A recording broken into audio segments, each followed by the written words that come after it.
گزارش کرتا ہوں، ایک محبت کی بات ہے، چونکہ وہ حضور سیدنا یوسف علیہ السلام کا جب بازار مصر میں واہ ہوا نا کہ سودا ہو رہا ہے، ایک اماں جی آئے بوڑھے سے، وہ بھی اس لائن میں لگے تھے، تو کسی نے کہا اماں جی آپ کہاں آئے؟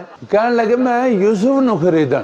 انہوں نے کہا بڑے بڑے اونٹھن یا کتاراں، سونا چاندی درہم دینار وغیرہ سارے نے لینا لگیاں، پھر بھی دل دھک دھک دھک کر رہا، پتہ نہیں یوسف نہ سودا ہو سی کہ نہ ہو سی۔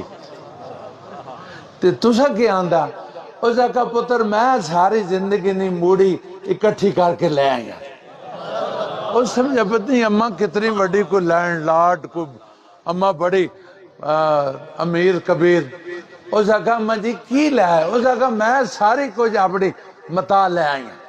اس کا کہا ہے کہ اماں کہا میں نے پکڑ میں نے بٹھا، اماں بٹھا کے نا دوپٹے نا کونے کھول کے نا تھے تاگے نہیں اٹھی، اچھے بولو محبت بولو، انہاں کہا تاگے نہیں اٹھی، انہاں کہا او پھوڑیو او جنہ لینا لائیاں اٹھانیاں درم دینار او سونا چاندی، انہوں نے دل تھک تھک پہ کرنا تسی اٹی نہ، انہوں نے کہا نہ اٹی نہ خریدے جا سکنا نہ دولت نہ۔ گال ہو رہے گال ہے کہ کل قیامت نے دن اگر اللہ فرمائے نا او یوسف والے کھلوو تو میں بھی کھلو جا سکتا۔ اسی تا سارا اہتمام کل اللہ تعالیٰ اگر قیامت آلے تھاڑے ارشاد فرمائے میرے محبوب نے غیرت آلے کھلوو کدھر سر جھکا کیسے بھی کھلو جا سکتا۔ نہیں بے قاسم دعا کرو ہر حوالنا اور بالخصوص حضور نے حوالنا اللہ تعالیٰ غیرت عطا فرمائے۔ اسلوب قرآن دیکھیں، قرآن کریم کا طریقہ کار کیا ہے، پروردگار نے ارشاد کیا فرمایا، سنیں غور سے سنیں۔ دو میثاق ہوئے ہیں، ایک میں اللہ نے ارشاد فرمایا الستو بربکم، کیا میں تمہارا رب ہوں؟ سب نے کہا قالوا بلا، ہاں تو ہی ہمارا، بولو تو ہی ہمارا۔ دوسرا میثاق ہوا ہے انبیاء کا، میثاق سے مراد ہے وعدہ، اور وعدہ بھی نہیں گڑھ وعدہ، اور گڑھ وعدہ بھی نہیں، اللہ نے کہا میں اس پر خود شاہد ہوں، جو اس وعدے سے دائیں بائیں ہوگا اس کے حق میں بھی میں ہی گواہی دوں گا، اس کے خلاف بھی میں ہی گواہی دوں گا۔ یہ ایسا نازک مسئلہ ہے، اللہ تعالیٰ نے اپنے محبوب کے حوالے سے گواہ بھی خود کو بنایا ہے، کوئی دائیں بائیں نہ کرے۔ ارشاد فرمایا جو اس کی غلامی میں رہے گا اس کی گواہی بھی میں ہی دوں گا، جو اس سے پھرے گا اس کی بھی گواہی میں دوں گا، اور اس گواہی پر جزا سزا ہوگی۔ اللہ تعالیٰ نے ارشاد فرمایا یہ وعدہ جو ہے حضور سیدنا آدم علیہ السلام سے لے کر اللہ تعالیٰ بڑی حکمت نہ آئی نہیں، بڑے جاہو جلال نہ انہاں کوڑے نے آگے دیوار چاڑ دیتی، قذابہ نے آگے قد چاڑی دیوار کہ جیڑا آوے ٹکر کھا کے سیر پڑوا کے تو پیچھے تٹاوے، یہ دیوار پھلان کے میرے محبوب نے عزت نے حویلی نہ بڑھ سکے۔ خدا وعدہ ہے کہ اے آدم تم انسانیت کی خشت اول ہو، تم انسانیت کی پہلی اینٹ ہو، تمہارے بعد پوری انسانیت ہے، تجھے میں نے شرف بخشا ہے کہ تجھے میں نے اپنے ہاتھوں سے خلق فرمایا ہے۔ انبیاء سے عہد لیا نا، وعدہ گاڑا وعدہ لیا، اور پھر فرمایا بھی اس وعدے پر شاید بھی میں آپ ہی ہوں، گواہ بھی میں آپ ہوں۔ یہ اتنا نازک مسئلہ ہے کہ اللہ تعالیٰ نے کسی اور کو گواہی کا شرف نہیں عطا فرمایا، اس پر گواہی بھی اپنی رکھی ہے کیونکہ معاملہ اپنے محبوب کا تھا۔ یہی نہیں، میں نے آپ کو تمام اسماء کا علمی عطا فرما دیا ہے۔ یہی نہیں، میں نے ابھی جن کے لیے میں نبوت دیتا ہوں انسانیت کی خیر خواہی کے لیے، وہ انسانیت ابھی میں نے بنائی نہیں ہے، پہلے ہی میں نے آپ کو وہ منصب عطا فرما دیا ہے۔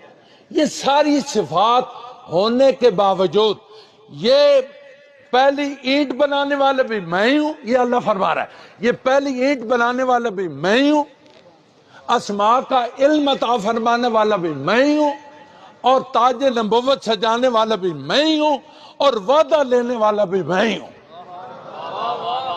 وعدہ لینے والا بھی۔ اب وعدہ کیا ہے؟ جب میرا محبوب اگر آپ کے ہی زمانے میں تشریف لے آئیں تو اس اسلوب قرآن سے، قرآن کریم سے پتہ چلتا ہے کہ اس میں گنجائش تھی، جب رسول اللہ چاہتے وہ آ سکتے تھے۔ ارشاد فرمایا بھی اگر آپ کے زمانے میں میرے محبوب آ جائیں تو کیا کرنا ہے؟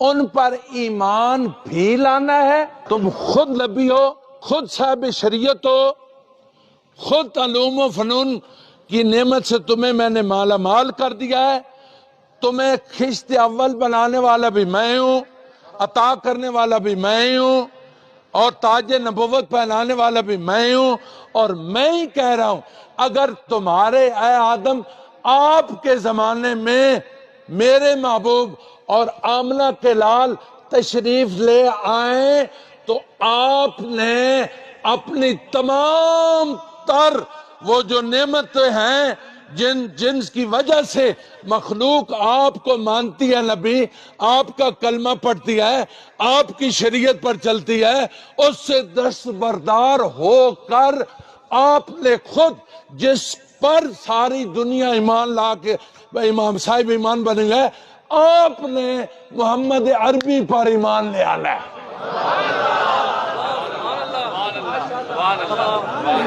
سرنڈر، ان کے سامنے سرنڈر کر جانا ہے۔ جب وہ آئیں یہ دیکھیں ختم نبوت کا تحفظ اللہ تعالیٰ خود کر رہا ہے۔ ایک کہنا چھے کہ وہ اتباب آدم کرو، آدھ پہ کہتا میں نبی آئے تے اپنا دیوہ بجھا کے انہوں نے نور کو اپنے سینے منور کرنا۔ میرے کہنے کا مقصد یہ ہے، تمام انبیاء کو کہا اگر میرا محبوب آپ کے زمانے میں ان پر ایمان بھی لانا ہے اور ان کے زیر کمان ان کی خدمت بھی کرنی ہے، تو جب نبوت کا دروازہ ہی اب یہ مزاج قدرت ہے نا کہ ابھی تو نبوت چل رہی ہے، یہ آگے آئے پھر آگے نبی آئے، کسی خاندان کے لیے آئے، کسی قبیلے کے لیے آئے، کسی جغرافیائی حدود و قیود کے لیے تشریف لائے، 1.25 لاکھ تک تو یہ تقریباً سلسلہ جاری رہنا، اور جہاں آ کر سلسلہ ہی بند ہو گیا، جو سلسلے میں تھے ان سے عہد دیا جا رہا ہے کہ جب میرا محبوب آئے پھر اپنے دیے گل کر کے اس کے نور سے جہان کو دیکھنا ہے۔ عرض کی صحابہ کرام نے یا رسول اللہ یہ جو آیت پاک ہے ما کان محمد ابا احد من رجال ولکن رسول اللہ وخاتم النبیین، اس کے معنی کیا ہے؟ آپ نے ارشاد فرمایا اس کے معنی کیا ہے؟ اس کے معنی کیا ہے کہ انا خاتم النبیین، میں نبیوں کو خاتم ہوں، یہی معنی ہے۔ لیکن اس جواب کے ساتھ اضافی جو رسول اللہ نے ارشاد فرمایا وہ یہ ہے کہ لا نبی بعدی، وہ تو جواب سوال ختم ہو گیا۔ صحابہ کرام پوچھا کہ اس کے معنی کیا ہے؟ انہوں نے کہا صاحب بسال شریف میں تشریف لائے، میں خوش آمدید کہتا ہوں، انہوں نے کہا کہ اس کے معنی کیا ہے؟ انہوں نے کہا معنی، حضور نے فرمایا معنی تو سیدھے سے ہے کہ میں ہی خاتم النبی ہوں، یہی اللہ نے اعلان فرمایا۔ یہ سوال کا جواب تو تشفی ہو گئی۔ اضافی حضور نے فرمایا لا نبی بعدی، اس آگے چونکہ یہ شارع نبوت بند ہو چکی ہے، یہ وہ بورڈ رسول اللہ نے خود آویزاں کیا ہے، یہ کانٹے والا کہ اس ہاتھ کو جو عبور کرے گا وہ تباہ و برباد ہو جائے گا۔ میں نے تو اعلان کر دیا ہے، ٹکر جس نے لینی ہے لے کر دیکھ لے، ٹکر جس نے لینی ہے وہ لے کر دیکھ لے۔ میرا پروردگار کا مزاج، یہ مزاج قدرت جو ہے وہ نبیوں جو حقیقی نبی تھے ان کو بھی ہاتھ لے لیا کہ خبردار اگر آمنہ کا لال تشریف لے آئے ان پر ایمان بھی لانا ہے، ان کی خدمت بھی کر رہی ہے۔ اس لیے میرے دوستان محترم یاد رکھنا، ہر چیز پر دلائل سننے میں کوئی حرج نہیں ہے، لیکن یہ اتنی عمیق اور باریک شے ہے، اس کے لیے کسی دلیل کی کوئی ضرورت ہے۔ آج جب کوئی ختم نبوت کی ڈھیلی بات کرے تو حضور کے وہ جو ایلچی تھے نا، انہوں نے کہا ہاں جی ہاں، انہوں نے کہا تمہیں سنائی نہیں دیتا؟ انہوں نے کہا نبوت کے حوالے سے مجھے آمنہ کے لال کے علاوہ کوئی سنائی نہیں دیتا۔ حضور کی اس غیرت کے لیے یاد رکھیں، میں پھر دہراتا ہوں جملہ کہ کہیں میلاد مصطفیٰ ہے بسم اللہ، معراج مصطفیٰ ہے بسم اللہ، اور کوئی شفاعت مصطفیٰ کی محفل بسم اللہ۔ یہ جو ختم نبوت ہے یہ حضور کی غیرت مصطفیٰ کا سوال ہے۔ کس کا سوال ہے؟ اونچا بولو، غیرت مصطفیٰ کا سوال ہے۔ غیرت مصطفیٰ کے لیے کسی دلیل کی ضرورت نہیں ہوتی، بلکہ غیرت مصطفیٰ کے لیے دلیل کی بجائے جان دینا ضروری ہوتا ہے۔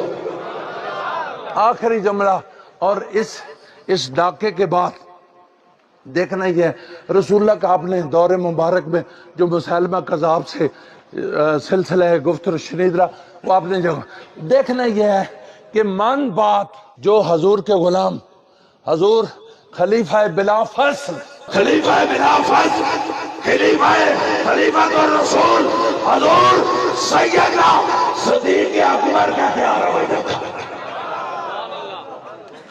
کیا رویہ تھا ان کا؟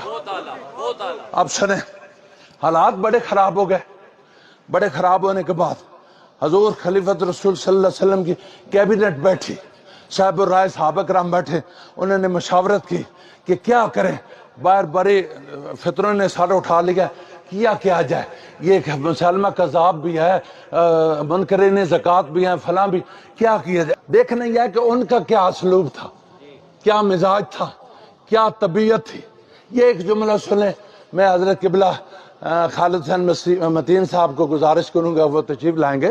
سنیں، جب وہ مشاورت ہوئی نا تو طے پایا کہ باہر کے حالات کو درست کر کے مسلمہ کذاب اینڈ کمپنی سے پنجہ آزمائی کی جائے۔ بابے کی اپروچ سے خدا کی قسم آپ کو پتہ چلے کہ ابو بکر صدیق بستہ کہاں ہے حضور کے حوالے سے۔ یہ جو ریزولیشن پاس ہوئی، ایجنڈا پاس ہوا، اس کی عرضی کے لیے حضور سیدنا عمر فاروق رضی اللہ تعالیٰ عنہ کو کہا گیا کہ آپ حضور امیر المومنین حضور سیدنا ابو بکر صدیق کو عرض کریں۔ وہ رقیق القلب، وہ نرم مزاج ابو بکر صدیق، خدا کی قسم، وہ آئے، عرض کی، اے خلیفۃ رسول صلی اللہ علیہ وسلم، باہر بڑے حالات خراب ہیں، بڑے دگرگوں حالات ہیں، بڑی پریشانیاں ہیں، بڑی دقتیں ہیں، بڑے مسائل ہیں۔ فیصلہ یہ ہوا ہے کہ حالات کو درست کر کے ان کے ساتھ پنجہ آزمائی کی جائے۔ وہ پنجہ آزمائی، یہی تصور کریں، یہ جنگ یمامہ ہے۔ وہ پنجہ آزمائی کا نام کیا ہے؟ جنگ یمامہ ہے۔ ابو بکر پاک کا ایمان افروز جواب ہی نہیں، اس سے روشنی لے کر حضور کی غیرت کے لیے اپنے سینوں کو منور کر کے ایمان کی معراج حاصل کر کے وہ رویہ حضور کی امت کو اپنانا ہوگا۔ جب انہوں نے کہا کہ یا خلیفۃ الرسول حالات خراب ہیں، حالات کو درست کر کے پنجہ آزمائی کی جائے گی، حضور سیدنا صدیق اکبر نے حضرت عمر فاروق کی آنکھوں میں آنکھیں ڈالی۔ تو سبحان اللہ، خدا کے گھر اونچا بولو سبحان اللہ۔ حضرت عمر فاروق کی